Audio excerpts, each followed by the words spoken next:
ਸਤਿ ਸ਼੍ਰੀ ਅਕਾਲ। ਤੁਸੀਂ PNCN ਦੇਖ ਰਹੇ ਹੋ। ਖਬਰਾਂ ਦੇ ਇਸ ਬੁਲੇਟਿਨ ਦੇ ਵਿੱਚ ਤੁਹਾਡਾ ਸਵਾਗਤ ਹੈ। ਸਭ ਤੋਂ ਪਹਿਲੀ ਖਬਰ ਕਿ ਜੋ ਕੈਨੇਡਾ ਵਿੱਚ ਸਾਲ 2023 ਦੇ ਵਾਸਤੇ ਇਮੀਗ੍ਰੇਸ਼ਨ ਵਿਭਾਗ ਦੇ ਵੱਲੋਂ ਕਈ ਨਵੀਆਂ ਤਬਦੀਲੀਆਂ ਵੀ ਲਾਗੂ ਕੀਤੀਆਂ ਜਾਣਗੀਆਂ ਤੇ ਪ੍ਰਵਾਸੀਆਂ ਦੇ ਲਈ ਨਵੇਂ ਮੌਕੇ ਵੀ ਹੋਣਗੇ ਜੋ ਕਿ ਖਾਸ ਖਿੱਤਿਆਂ ਨਾਲ ਖਾਸ ਤੌਰ ਤੇ ਜੁੜੇ ਹੋਏ ਨੇ, ਜਿਸ ਨੂੰ ਲੈ ਕੇ ਸੰਕੇਤ ਹੁਣ ਜੋ ਹਾਊਸਿੰਗ ਮੰਤਰੀ ਨੇ ਤੇ ਨਾਲ ਹੀ ਸਾਬਕਾ ਇਮੀਗ੍ਰੇਸ਼ਨ ਮੰਤਰੀ ਅਹਿਮਦ ਹੁਸੈਨ ਦੇ ਵੱਲੋਂ ਦਿੱਤੇ ਗਏ ਬਿਆਨ ਦੇ ਵਿੱਚ ਵੀ ਦਿੱਤੇ ਗਏ ਨੇ। ਤੁਹਾਨੂੰ ਦੱਸਦੇ ਕਿ ਆਖਿਰ ਕੀ ਹੈ ਪੂਰੀ ਜਾਣਕਾਰੀ। ਕੈਨੇਡਾ ਵਿੱਚ ਸਾਲ 2023 ਵੀ ਇਮੀਗ੍ਰੇਸ਼ਨ ਦੇ ਲਈ ਕਾਫੀ ਅਹਿਮ ਰਹਿਣ ਵਾਲਾ ਹੈ।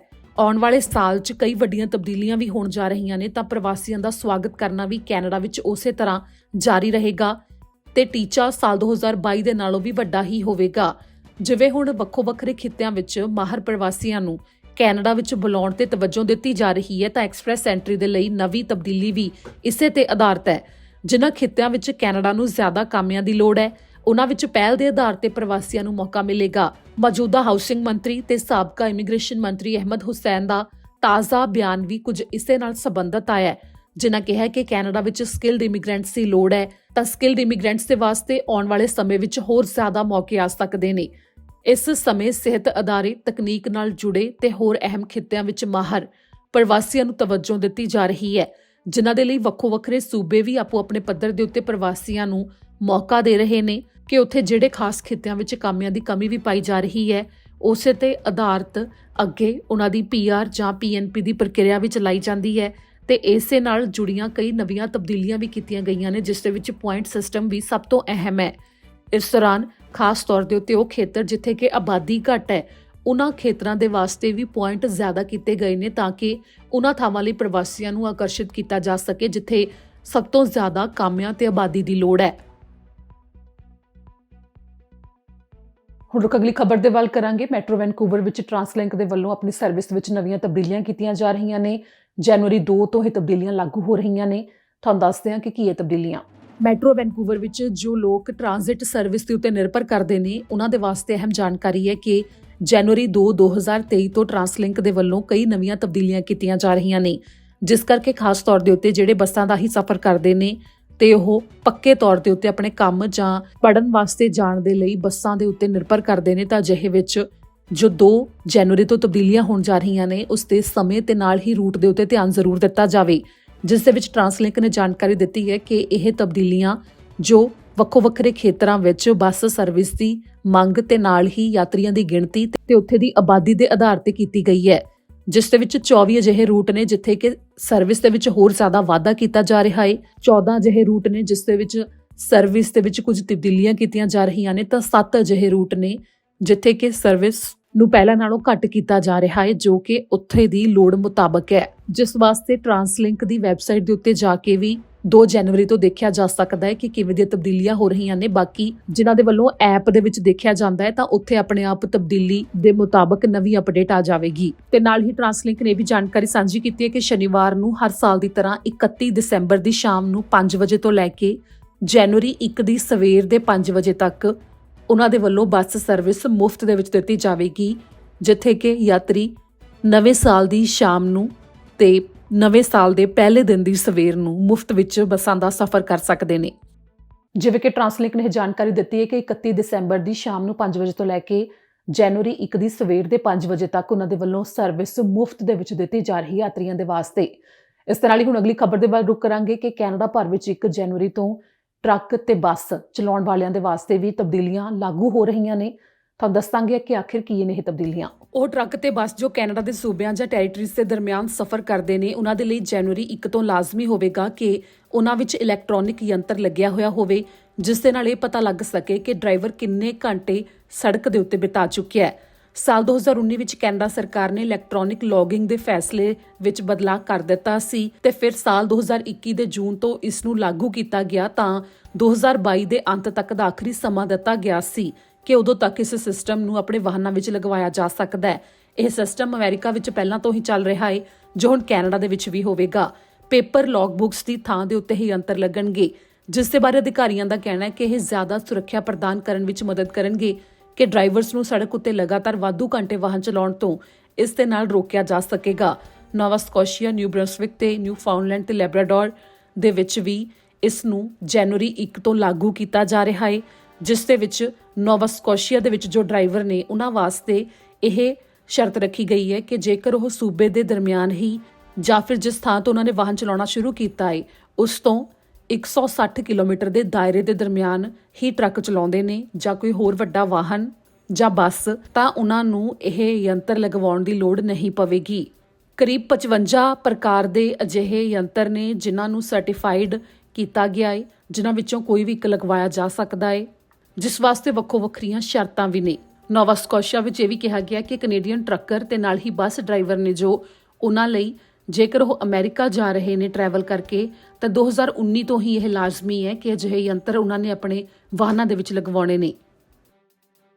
ਹੁਣ ਰੁਕ ਅਗਲੀ ਖਬਰ ਦੇ ਵੱਲ ਕਰਾਂਗੇ ਕਿ ਜੋ ਖੇਤੀਬਾੜੀ ਕਾਮੇ ਨੇ ਬ੍ਰਿਟਿਸ਼ ਕੋਲੰਬੀਆ ਵਿੱਚ ਉਹਨਾਂ ਵਾਸਤੇ ਤਨਖਾਹਾਂ ਦੇ ਵਿੱਚ ਵਾਧਾ ਹੋ ਰਿਹਾ ਹੈ, ਜਿਸ ਵਾਸਤੇ ਖੇਤੀਬਾੜੀ ਕਾਮਿਆਂ ਤੇ ਨਾਲ ਹੀ ਉਤਪਾਦਕਾਂ ਨੂੰ ਮੁੜ ਤੋਂ ਯਾਦ ਕਰਵਾਇਆ ਗਿਆ। ਹੱਥੀਂ ਫਸਲਾਂ ਦਾ ਕੰਮ ਕਰਨ ਵਾਲੇ ਖੇਤੀਬਾੜੀ ਕਾਮਿਆਂ ਤੇ ਉਤਪਾਦਕਾਂ ਦੇ ਲਈ ਜਨਵਰੀ 1 2023 ਤੋਂ ਘੱਟੋ-ਘੱਟ ਤਨਖਾਹਾਂ ਵਿੱਚ ਵਾਧਾ ਕੀਤਾ ਜਾ ਰਿਹਾ ਹੈ। 2.8% ਤੱਕ ਦਾ ਇਹ ਵਾਧਾ ਕੀਤਾ ਜਾ ਰਿਹਾ ਹੈ। 15 ਫਸਲਾਂ ਤੇ ਵਾਧਾ ਲਾਗੂ ਹੁੰਦਾ ਹੈ, ਜਿਨ੍ਹਾਂ ਵਿੱਚ ਬਲੂਬੇਰੀ, ਸਟ੍ਰਾਬੇਰੀਜ਼, ਬੀਨਸ, ਸੇਬ, ਮਸ਼ਰੂਮ ਤੇ ਹੋਰ ਫਸਲਾਂ ਸ਼ਾਮਲ ਨੇ। ਬ੍ਰਿਟਿਸ਼ ਕੋਲੰਬੀਆ ਵਿੱਚ 2021 ਦੀ ਮਹਿੰਗਾਈ ਦਰ ਤੇ ਆਧਾਰ ਤੇ ਇਹ ਔਸਤਨ ਵਾਧਾ ਕੀਤਾ ਗਿਆ, ਜਿਸ ਦੇ ਨਾਲ ਪ੍ਰਤੀ ਘੰਟੇ ਦੀ ਤਨਖਾਹ ਵਿੱਚ 2.8% ਦਾ ਵਾਧਾ ਹੁਣ ਖੇਤੀਬਾੜੀ ਕਾਮਿਆਂ ਦੇ ਲਈ ਵੀ ਹੋਵੇਗਾ। ਦਰਅਸਲ ਜੂਨ 1 2022 ਤੋਂ ਇਹ ਲਾਗੂ ਹੋ ਗਿਆ ਸੀ ਤੇ ਹੁਣ ਜਦੋਂ ਫਸਲਾਂ ਤੇ ਨਵੇਂ ਸਾਲ ਵਿੱਚ ਕੰਮ ਸ਼ੁਰੂ ਹੋ ਰਿਹਾ ਹੈ ਤਾਂ ਖੇਤੀਬਾੜੀ ਕਾਮਿਆਂ ਤੇ ਉਤਪਾਦਕਾਂ ਨੂੰ ਬ੍ਰਿਟਿਸ਼ ਕੋਲੰਬੀਆ ਸਰਕਾਰ ਨੇ ਇਹ ਯਾਦ ਕਰਵਾਇਆ ਹੈ ਕਿ ਉਹਨਾਂ ਦੀ ਘੱਟੋ ਘੱਟ ਘੰਟੇ ਦੀ ਤਨਖਾਹ ਵਿੱਚ 2.8% ਦਾ ਵਾਧਾ ਹੋ ਰਿਹਾ ਹੈ। ਡੈਲਟਾ ਪੁਲਿਸ ਨੇ ਦੱਸਿਆ ਕਿ ਟਵਾਸਟਨ ਦੇ ਵਿੱਚ ਇੱਕ ਘਰ ਦੇ ਉੱਤੇ ਗੋਲੀਆਂ ਚਲਾਈਆਂ ਗਈਆਂ ਅੱਜ ਸਵੇਰੇ ਇੱਕ ਨੌਜਵਾਨ ਦੇ ਵੱਲੋਂ, ਜਿਸ ਨੂੰ ਕਿ ਗ੍ਰਿਫਤਾਰ ਕਰ ਲਿਆ ਗਿਆ ਹੈ। ਡੈਲਟਾ ਪੁਲਿਸ ਨੂੰ ਟਵਾਸਟਨ ਵਿੱਚ ਗੋਲੀਆਂ ਚੱਲਣ ਬਾਰੇ ਪਤਾ ਲੱਗਿਆ, ਜਿਸ ਤੋਂ ਬਾਅਦ ਸਰੀ ਦੇ ਰਹਿਣ ਵਾਲੇ ਇੱਕ ਨੌਜਵਾਨ ਨੂੰ ਗ੍ਰਿਫਤਾਰ ਕੀਤਾ ਗਿਆ। ਪੁਲਿਸ ਨੇ ਦੱਸਿਆ ਕਿ ਦਸੰਬਰ 29 ਨੂੰ ਸਵੇਰੇ 3:25 ਦਾ ਸਮਾਂ ਸੀ ਜਦੋਂ ਉਹਨਾਂ ਨੂੰ ਗੋਲੀਆਂ ਚੱਲਣ ਬਾਰੇ ਸ਼ਿਕਾਇਤਾਂ ਮਿਲੀਆਂ। 5300 ਬਲਾਕ ਤੇ 4A ਐਵੇਨਿਊ ਦੇ ਉੱਤੇ ਪੁਲਿਸ ਨੇ ਦੱਸਿਆ ਕਿ ਇੱਕ ਘਰ ਦੇ ਉੱਤੇ ਗੋਲੀਆਂ ਚਲਾਈਆਂ ਗਈਆਂ, ਜਦਕਿ ਘਰ ਵਿੱਚ ਵਿਅਕਤੀ ਮੌਜੂਦ ਸਨ ਪਰ ਸਾਰੇ ਸੁਰੱਖਿਅਤ ਨੇ। ਸਰੀ ਦਾ ਇੱਕ ਨੌਜਵਾਨ, ਜਿਸ ਨੂੰ ਪਹਿਲਾਂ ਵੀ ਪੁਲਿਸ ਜਾਣਦੀ ਸੀ, ਉਸ ਨੂੰ ਗ੍ਰਿਫਤਾਰ ਕਰ ਲਿਆ ਗਿਆ, ਜਿਸ ਉੱਤੇ ਕਈ ਮਾਮਲੇ ਦਰਜ ਕੀਤੇ ਜਾ ਸਕਦੇ ਨੇ। ਨੌਜਵਾਨ ਨਾਬਾਲਗ ਮੰਨਿਆ ਜਾ ਰਿਹਾ ਹੈ, ਜਿਸ ਕਰਕੇ ਉਸ ਦੀ ਪਛਾਣ ਨੂੰ ਜਨਤਕ ਨਹੀਂ ਕੀਤਾ ਗਿਆ। ਮੌਕੇ ਦੇ ਉੱਤੇ ਜਾਂਚ ਕਰ ਰਹੇ ਇੰਸਪੈਕਟਰ ਨੇ ਜਾਣਕਾਰੀ ਦਿੱਤੀ ਹੈ ਕਿ ਜਿਸ ਘਰ ਦੇ ਉੱਤੇ ਇਹ ਗੋਲੀਆਂ ਚਲਾਈਆਂ ਗਈਆਂ ਨੇ ਉਸ ਘਰ ਵਿੱਚ ਹੁਣ ਨਵੇਂ ਲੋਕ ਰਹਿ ਰਹੇ ਨੇ। ਇਸ ਤੋਂ ਪਹਿਲਾਂ ਉਸ ਘਰ ਵਿੱਚ ਜਿਹੜੇ ਰਹਿ ਰਹੇ ਸਨ ਉਹਨਾਂ ਨੂੰ ਨਿਸ਼ਾਨਾ ਧਾਰ ਕੇ ਗੋਲੀਆਂ ਚਲਾਈਆਂ ਗਈਆਂ ਹੋ ਸਕਦੀਆਂ ਨੇ ਤੇ ਇਸ ਸਮੇਂ ਉਸ ਘਰ ਵਿੱਚ ਜਿਹੜੇ ਵਿਅਕਤੀ ਰਹਿ ਰਹੇ ਨੇ ਉਹਨਾਂ ਦਾ ਇਸ ਗੋਲੀਆਂ ਚਲਾਉਣ ਵਾਲੇ ਨੌਜਵਾਨ ਜਾਂ ਫਿਰ ਲੋਅਰ ਮੇਨਲੈਂਡ ਦੀ ਗੈਂਗ ਹਿੰਸਾ ਦੇ ਨਾਲ ਕੋਈ ਵੀ ਸਬੰਧ ਨਹੀਂ ਹੈ। ਇਸ ਦੌਰਾਨ ਪੁਲਿਸ ਅਧਿਕਾਰੀ ਜਿਸ ਘਰ ਦੇ ਉੱਤੇ ਗੋਲੀਆਂ ਚਲਾਈਆਂ ਗਈਆਂ ਉਸ ਦੇ ਨੇੜਲੇ ਘਰਾਂ ਤੋਂ ਵੀਡੀਓ ਫੁਟੇਜ ਵੀ ਇਕੱਠੀ ਕਰ ਰਹੇ ਸੀ, ਜਿਨ੍ਹਾਂ ਨੇ ਵੀ ਕਿਹਾ ਕਿ ਜੇਕਰ ਕੋਈ ਚਸ਼ਮਦੀਦ ਹੋਵੇ ਤਾਂ ਵੀ ਉਹਨਾਂ ਦੇ ਨਾਲ ਸੰਪਰਕ ਕੀਤਾ ਜਾਵੇ। ਫਿਲਹਾਲ ਜਿਵੇਂ ਕਿ ਗੋਲੀਆਂ ਚਲਾਉਣ ਵਾਲੇ ਨੌਜਵਾਨ ਨੂੰ ਤਾਂ ਗ੍ਰਿਫਤਾਰ ਕਰ ਲਿਆ ਗਿਆ ਹੈ, ਜਿਸ ਦੇ ਬਾਰੇ ਹੋਰ ਜਾਣਕਾਰੀ ਪੁਲਿਸ ਅਧਿਕਾਰੀਆਂ ਦੇ ਵੱਲੋਂ ਸਾਂਝੀ ਕੀਤੀ ਜਾ ਸਕਦੀ ਹੈ।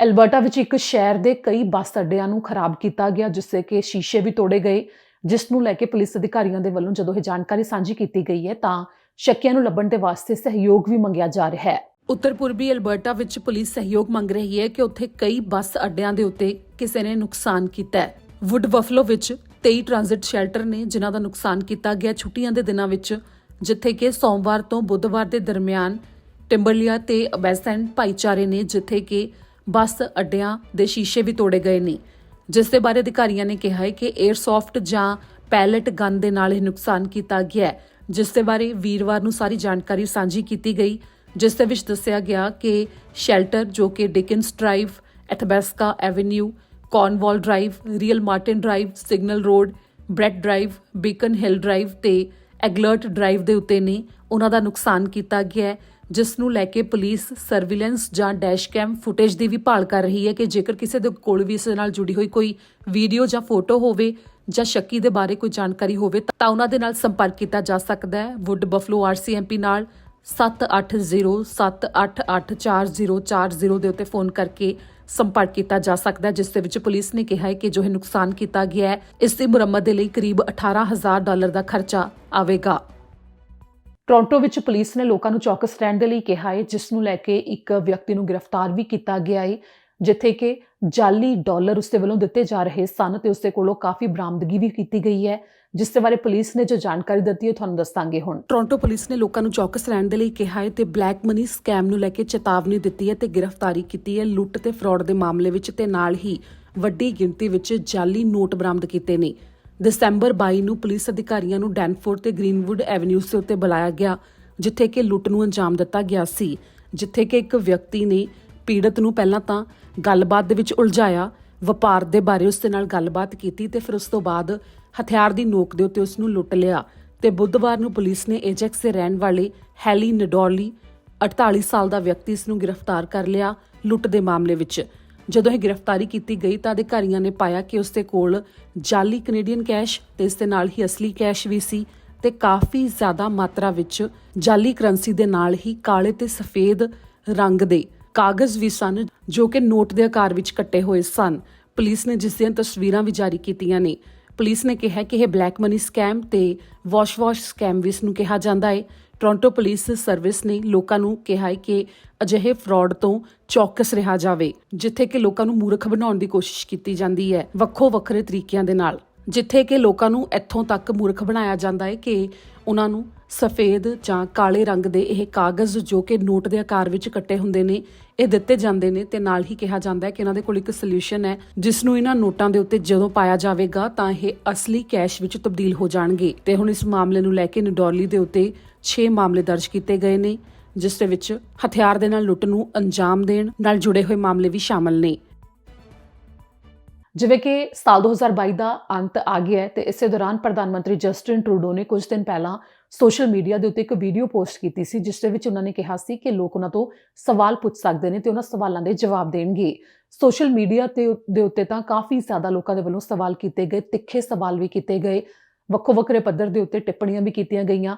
ਤਾਂ ਜਿਸ ਤੋਂ ਬਾਅਦ ਹੁਣ ਪ੍ਰਧਾਨ ਮੰਤਰੀ ਜਸਟਿਨ ਟਰੂਡੋ ਨੇ ਆਪਣੇ ਦਫ਼ਤਰ ਵਿੱਚ ਕੁਝ ਸਵਾਲਾਂ ਦੀ ਚੋਣ ਕਰਕੇ ਪਰਚੀਆਂ ਖੋਲੀਆਂ ਤੇ ਉਹਨਾਂ ਵਿੱਚੋਂ ਕਈ ਸਵਾਲਾਂ ਦੇ ਜਵਾਬ ਦਿੱਤੇ ਨੇ, ਜਿਨ੍ਹਾਂ ਦੇ ਵੱਲੋਂ ਕੁਝ ਚੋਣਵੇਂ ਸਵਾਲਾਂ ਦੇ ਜਵਾਬ ਹੀ ਦਿੱਤੇ ਗਏ ਨੇ, ਜੋ ਕਿ ਕੈਨੇਡਾ ਦੇ ਵਿੱਚ ਲਿਬਰਲ ਸਰਕਾਰ ਦੇ ਵੱਲੋਂ ਮੌਜੂਦਾ ਫੈਸਲੇ ਲਏ ਗਏ, ਜਿਵੇਂ ਕਿ ਚਾਈਲਡ ਕੇਅਰ ਜਾਂ ਫਿਰ ਹਾਊਸਿੰਗ ਨੂੰ ਲੈ ਕੇ ਜਾਂ ਫਿਰ ਜੋ ਨਵੀਆਂ ਤਬਦੀਲੀਆਂ ਕੀਤੀਆਂ ਜਾ ਰਹੀਆਂ ਨੇ ਉਸ ਨਾਲ ਜੁੜੇ ਸਵਾਲਾਂ ਦੇ ਜਵਾਬ ਹੀ ਪ੍ਰਧਾਨ ਮੰਤਰੀ ਜਸਟਿਨ ਟਰੂਡੋ ਦੇ ਵੱਲੋਂ ਦਿੱਤੇ ਗਏ ਨੇ।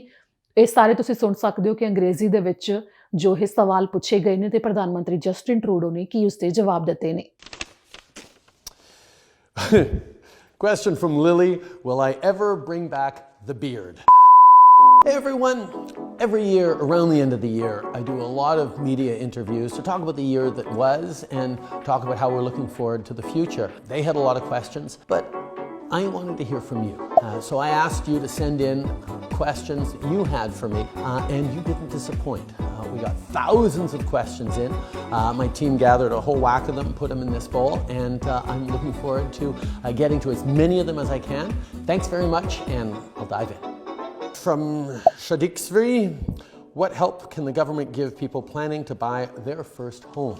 That's a great question, and one that a lot of people are asking. We actually put forward some really big measures in our last budget on that. The first thing we did was create a $40,000 tax-free savings account just so you can save up for your first home. That's tax-free on the way into the account, tax-free when you pull it out of the account. One of the other things we're doing is cracking down on the unfair practices that we've seen in the real estate market, whether it was blind bidding, whether it's non-resident foreign buyers getting into the market. And the third thing we're doing is we're sending about $4 billion to municipalities so that they can accelerate the processes around building homes, whether that's greater density, accelerated building permits.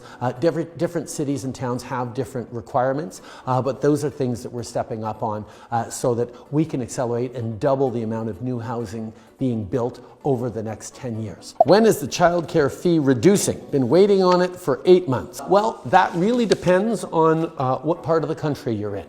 But I can tell you that fee reduction is supposed to be in before December 31st of this year. The deal we signed with all provinces said a 50% average reduction this year for all provinces except Quebec, that's already down at $8.50 a day, as all other provinces go towards $10 a day in the coming years. Wherever you are in the country, you should see your childcare fees reduced by half before the end of this year.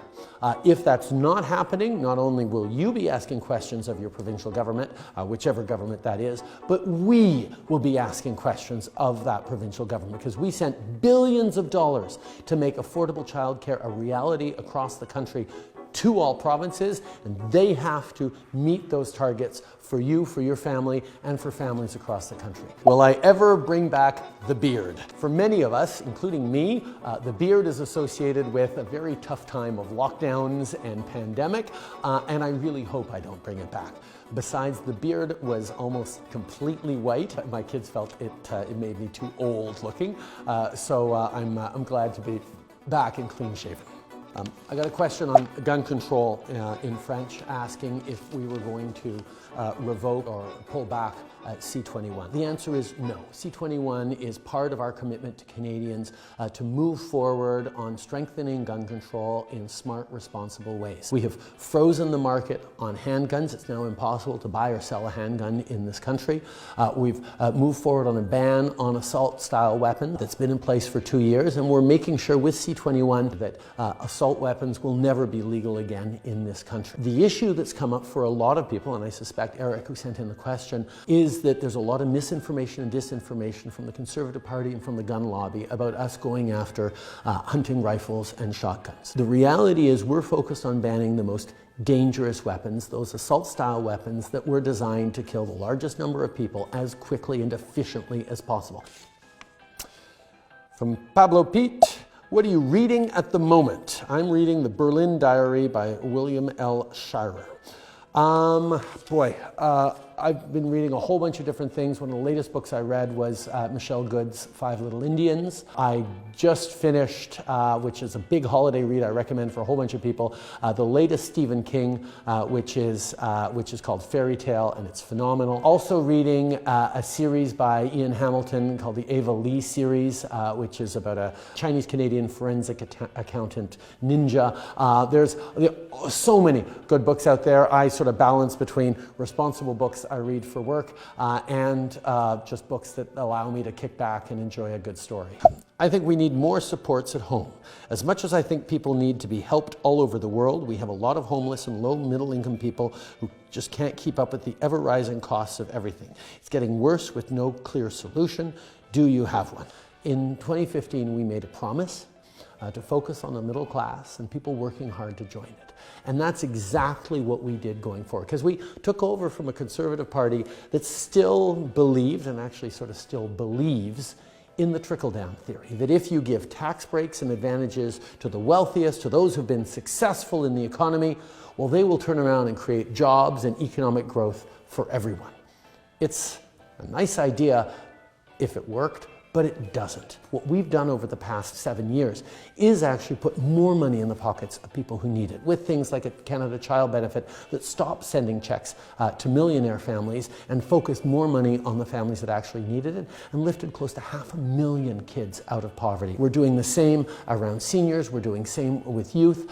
We're looking at the Canada Workers Benefit, which is increasing this year to make sure that people who have low-income jobs, working minimum wage perhaps, get a top-up to reward them for continuing to be in the workforce and not falling onto provincial income supports, for example. These are things we're doing to stay focused on people who actually need it. That focus on creating success happens when you invest in supports for everyone. But the other part of your question was, why not focus everything on helping people at home and not people around the world? Because there's so many people who need help at home. I agree, and the most part of what we're doing is at home. But we also learned from the pandemic, from the global inflation crisis, from the war in Ukraine, the problems we have at home are related to problems going on around the world. Investing in supports for Africa, investing in climate resilience in South America, getting rid of plastic pollution and building better infrastructure in Asia are things that are going to benefit Canadians in indirect and direct ways. So yes, Canada is incredibly fortunate to be able to help out around the world, and we need to, even as we support people at home. Okay, question from Callum. If a dog wore pants, would he wear them like this or like this. I don't know. I think the whole point of pants is to cover your bum. So I think I have to reject this one. Even though, yes, he's got legs in the front, I've seen enough cute dogs walking on their hind legs or standing up that I think I'd go with option 2 on the dogs wearing pants. Thank you, Callum. I think with that, I am out of time. Happy holidays, everyone. Merry Christmas. Happy New Year. Thank you for putting in your questions. I enjoyed it. I would have loved to got through more of them. I think it's a great way of being connected and hearing from you directly.